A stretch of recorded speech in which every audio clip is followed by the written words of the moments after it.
Saya ingin menyampaikan ini karena kita sadar dan mengerti bahwa dunia kita sekarang penuh dengan dinamika yang berbahaya. Di mana-mana meletus perang, hampir di semua kawasan di dunia, terutama di kawasan Timur Tengah.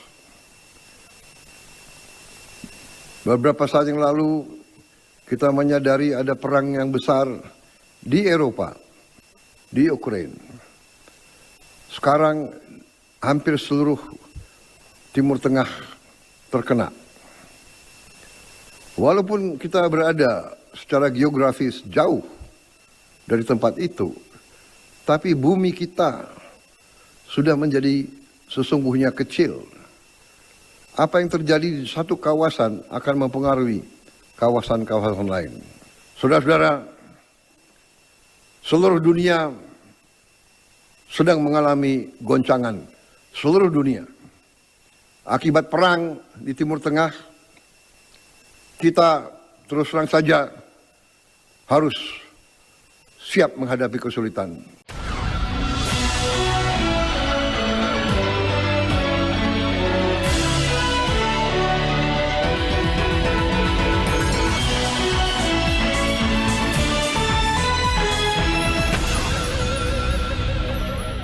Assalamualaikum warahmatullahi wabarakatuh. Saya Hersu Bino Arif. Senang sekali bisa kembali menjumpai Anda semua. Presiden Prabowo Subianto akhirnya bicara jujur dan secara terbuka kepada rakyat Indonesia.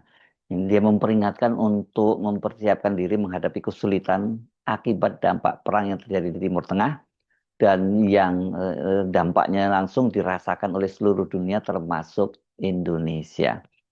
Namun Presiden Prabowo menyatakan optimis bisa melewati kesulitan itu karena potensi sumber daya alam kita sangat besar. Sayangnya, kata Presiden, kekayaan besar itu sekarang ini hanya dinikmati segelintir pejabat yang korup dan pengusaha yang rakus. Presiden menyampaikan hal itu ketika melakukan telekonferensi peresmian jembatan dengan Satgas Jembatan ini yang dipimpin oleh Kepala Staf TNI Angkatan Darat, Jenderal Maruli. Ini jadi yang hadir itu adalah Pangdam, Komandan Korem, Kodim, Komandan Batalion, dan juga tentu saja hadir jabat daerah seperti Bupati dan Forkompinda lainnya. Saya ingin menyampaikan ini karena kita sadar dan mengerti bahwa dunia kita sekarang penuh dengan dinamika yang berbahaya. Di mana-mana meletus perang, hampir di semua kawasan di dunia, terutama di kawasan Timur Tengah. Beberapa saat yang lalu kita menyadari ada perang yang besar di Eropa, di Ukraina. Sekarang hampir seluruh Timur Tengah terkena.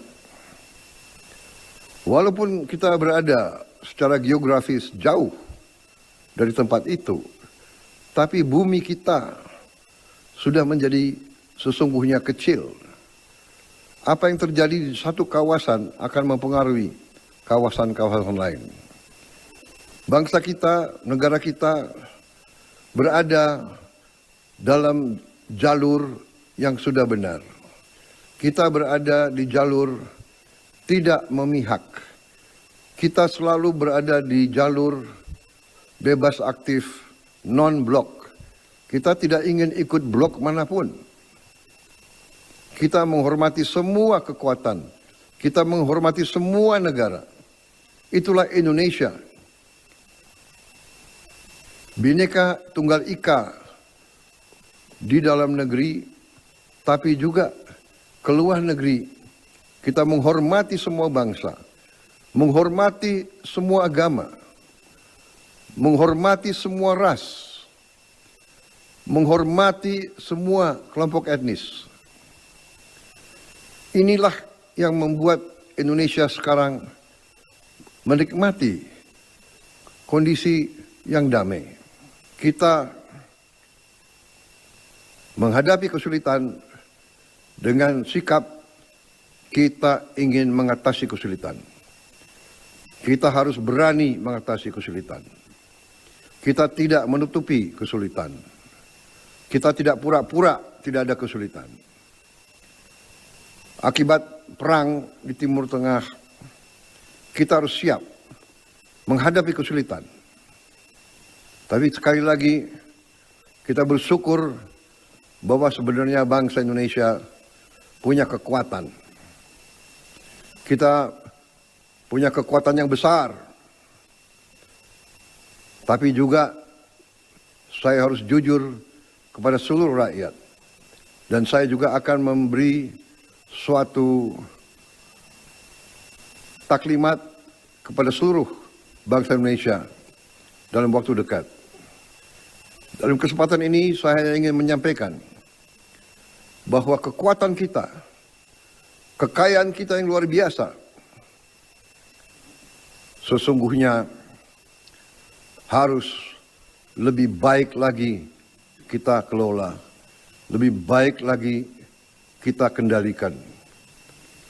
Untuk itu, saya tegaskan kembali lagi bahwa kita harus memerangi korupsi di setiap tingkat. Korupsi, penyalahgunaan wewenang, penipuan, kolusi dengan pengusaha-pengusaha nakal, ini yang mengakibatkan kebocoran negara. Ini yang mengakibatkan kekayaan kita banyak yang hilang. Kekayaan yang bisa kita gunakan untuk menghadapi bencana apapun. Saudara-saudara, seluruh dunia sedang mengalami goncangan. Seluruh dunia. Akibat perang di Timur Tengah, kita terus terang saja harus siap menghadapi kesulitan.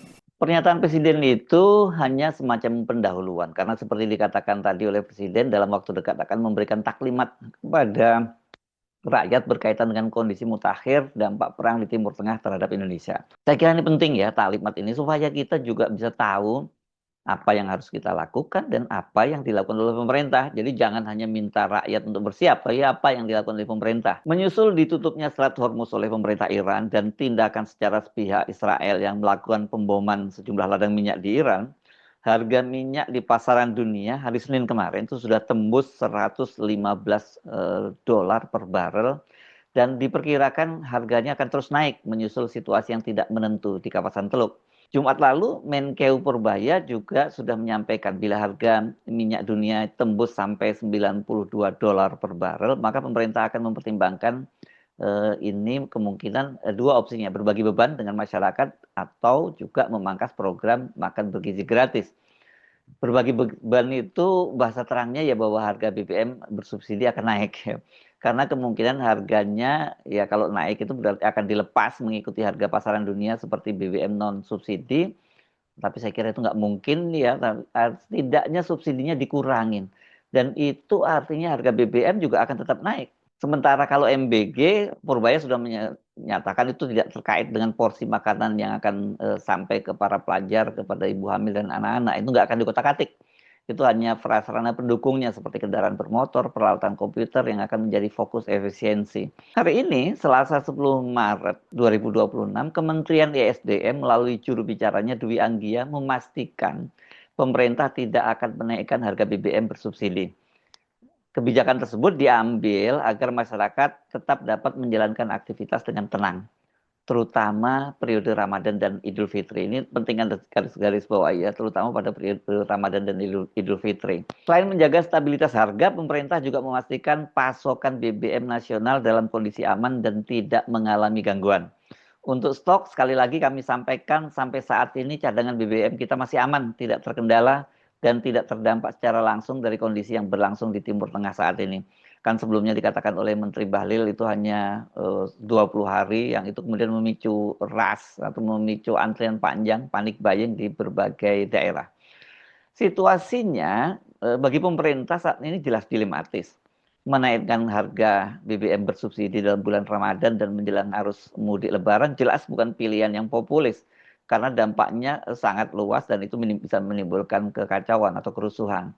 Tapi pertanyaannya, seberapa lama pemerintah bisa bertahan menggelontorkan subsidi? Makanya saya tadi minta digarisbawahi selama Ramadan dan Hari Raya Idul Fitri. Saat ini untuk subsidi BBM, energi, dan pupuk saja, pemerintah itu kan sudah menganggarkan sebesar 308,88 triliun di APBN, atau kalau kita bulatkan 319 triliun. Masih kecil sih kalau dibandingkan dengan dana MBG ya yang 335 triliun. Dalam hitungan ekonom senior yang juga mantan Menteri Perdagangan, Mari Elka Pangestu, kenaikan harga minyak mentah dunia sebesar $1 per barrel itu akan meningkatkan beban subsidi energi, BBM, dan listrik serta kompensasi dalam APBN besarnya itu mencapai 6,7 triliun hingga 6,8 triliun. Namun, Wakil Ketua Komisi 7 DPR RI, Husnunia, punya hitungan lain. Dia punya hitungannya itu lebih tinggi, karena kata dia setiap kenaikan $1 per barrel, pemerintah harus menyediakan subsidi 10 triliun. Penting dicatat ya, Indonesia itu kan sekarang net importer, bukan lagi produsen minyak. Katakanlah kita ambil asumsi terendah ya, ini 6,8 triliun per barrel sajalah ya kenaikannya itu ya, subsidi yang harus digelontorkan oleh pemerintah. Sementara saat ini harga $115 per barrel, berarti kan ini ada $45 di atas patokan harga APBN sebesar $70 per barrel. Maka ini kalau $45 kali 6,8 triliun per barrel, maka pemerintah itu harus menyiapkan subsidi sampai 306 triliun. Kalau 10 triliun, ya jumlah subsidinya itu bisa tembus 450 triliun. Tinggal dikalikan saja 10 triliun kali $45. Ini dengan catatan belum naik lagi ya. Ini saya pagi hari membuat kontennya, jadi saya belum memantau pergerakan harga minyak ya. Siang nanti pasti sudah ada update-nya. Jadi sampai kapan pemerintah mampu menanggung subsidi? Sementara pada saat bersamaan kurs rupiah juga melemah dan sudah tembus Rp17.000 per dolar. Ini APBN kita benar-benar babak belur ini. Situasinya makin buruk karena IHSG juga anjlok. Namun, ya ini yang menarik ini, di tengah situasi itu Menkeu Purbaya masih terus menebar optimisme dengan menyatakan boro-boro krisis, resesi atau ekonomi melambat saja belum, kata dia. Purbaya malah menyalahkan ekonom yang menyatakan Indonesia sudah memasuki resesi. Naiknya harga minyak di pasaran dunia dan melemahnya rupiah ini membuat netizen kemudian rame-rame menyerukan pemangkasan program makan bergizi gratis. Dan kalau toh ada yang mengusulkan ya nggak semuanya lah. Kembali pada rencana semula hanya diprioritaskan untuk daerah 3T. Ini angkanya nggak sampai ratusan triliun ya. Ini paling puluhan triliun saja. Namun, kalau menyimak pernyataan Presiden Prabowo dalam telekonferensi dengan seorang pelajar di Nias ketika meresmikan jembatan itu, Prabowo menyiratkan program MBG itu akan diteruskan, bahkan jangkauannya akan ditambah. Izin Ya. Pak, ada keluhan lagi. Kamu bela teman terus. Ya. Kamu mana temanmu? Mau bicara sama Presiden? Iya Pak, Ayo silakan. Siapa mau bicara lagi? tentang MBG Pak. MBG-nya masih belum sampai di sekolah kami. Belum sampai? Iya Pak, Oh, orang tua kami tidak mampu untuk Bupati, membiayai bagaimana makanan itu? kami. Tapi ada yang bilang MBG nggak perlu, katanya MBG nggak Siapa bagus. bilang itu bohong itu Pak, bohong. Bohong itu. Iya. Ya, oke. Saya perjuangkan ya supaya segera MBG sampai ke sana, ya. Amin Pak, makasih Pak. Terima kasih. Jadi Pak, kalian merasakan, ada lagi. kalian merasakan perlu MBG ya? Tapi banyak ada orang pinter-pinter di Jakarta mengatakan nggak perlu MBG katanya. MBG buang-buang uang katanya. Nah, mari kita tunggu taklimat Presiden dan juga penjelasan Menkeu Purbaya. Kalau Pak Purbaya kan menjanjikan pada hari Rabu. Ini berarti besok ya akan menjelaskan langkah apa yang akan diambil oleh pemerintah. Sementara Pak Prabowo nyatakan hanya dalam waktu dekat ya. Situasinya ini memang berat. Jadi pemerintah harusnya tidak hanya mempersiapkan rakyat, tapi lebih penting lagi juga membangun sense of crisis di kalangan pemerintah. Kalau rakyatnya saja disuruh mengecangkan ikat pinggang, tapi para pejabatnya masih terus bergaya seolah tak terjadi apa-apa, masih terus melanjutkan korupsinya, ini tentu saja akan percuma saja dan ini bisa memicu kemarahan dari rakyat. Saya Hersubno Arif, sampai jumpa lagi. Wassalamualaikum warahmatullahi wabarakatuh.